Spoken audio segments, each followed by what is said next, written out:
let's discuss the pumping lemma theorem. The pumping lemma theorem is used to prove that certain languages are regular. Let's see the statement of the pumping lemma theorem. Let L be a regular language, then there exists a constant n, that is the number of states, which depends on L, such that for every string omega in L, length of omega is greater than or equal to n, which is the number of states. If such is the case, only then we can apply pumping lemma theorem. So, we can break omega into three strings, omega equal to x, y, z, such that number 1, y not equal to epsilon, means the length of the string y should be greater than or equal to 1.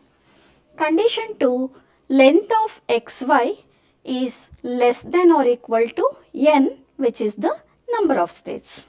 Condition 3, for all k greater than or equal to 0, x, y raised to k, z is in L.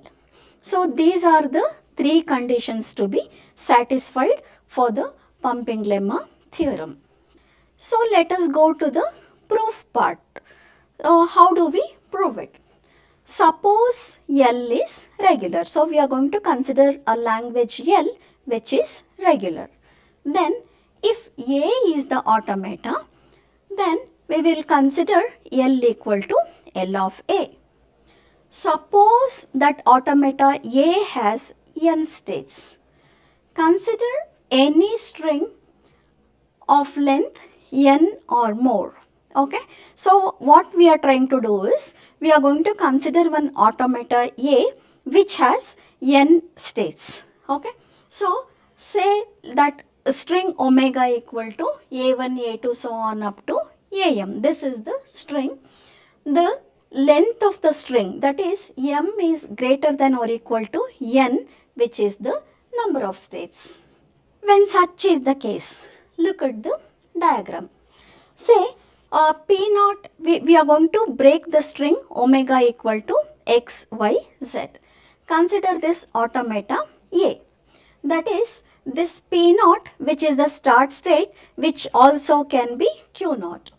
From when we are in P naught, we will accept the first part of the string x, which runs from A1 through AI, and then we will go to state Pi. See, for breaking the string, this is the condition that we need to maintain. 0 less than or equal to I, less than j, less than or equal to n, such that Pi is equal to Pj. This is the important condition of pumping lemma which we need to maintain.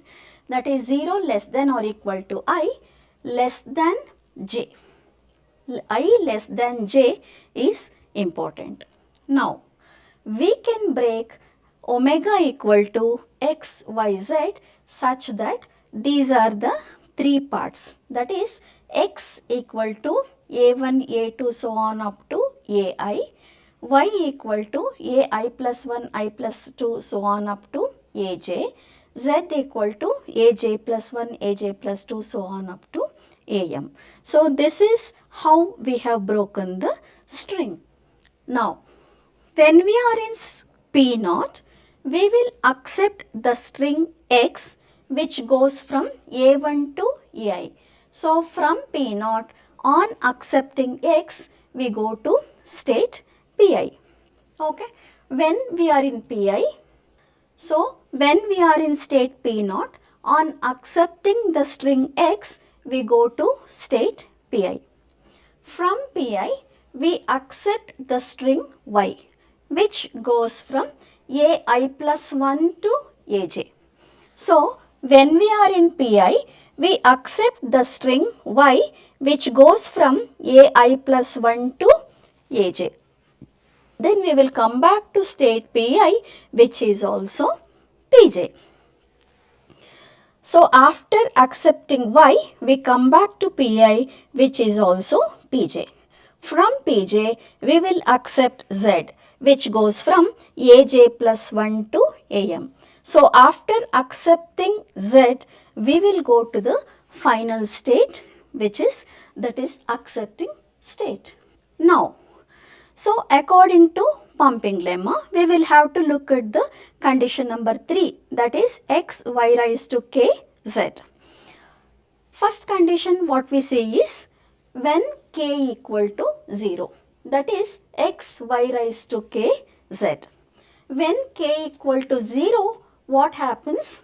The automation goes from P0 to Pi on input x.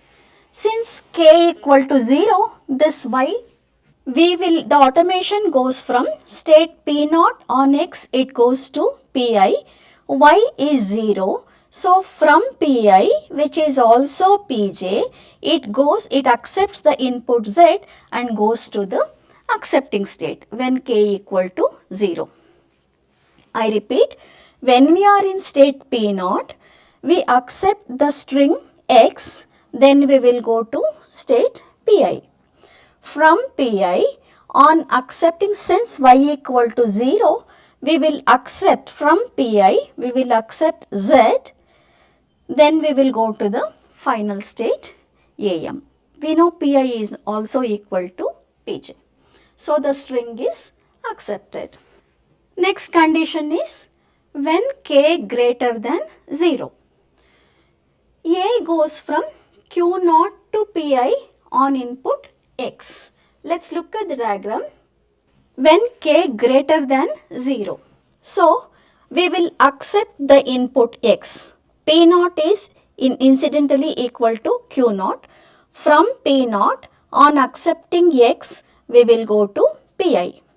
From Pi, we will accept y k number of times and we will come back to Pi, which is also Pj. From Pj, we will accept z, which goes from Aj plus 1 to Am, and then we will be going to the final state. So, the string will be accepted.